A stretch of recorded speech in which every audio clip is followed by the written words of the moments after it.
more pixels, 48 megapixels to be exact, which means you can do this. And then shoot a hyperlapse in 8K. With Smart Photo, every shot is a masterpiece.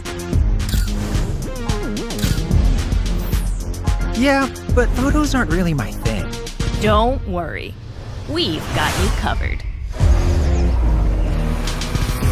It also does 4K 60p video.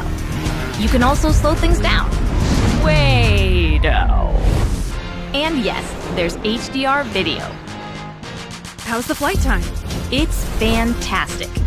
You're looking at up to 34 minutes in the air, a new record for the Mavic series. We've added OcuSync 2.0, so you can fly longer and see clearer. What if I'm not a great pilot?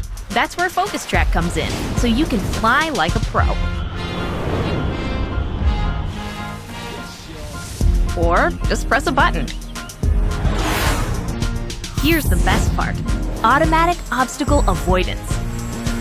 Okay, but what do I do with all these shots? Here's an idea.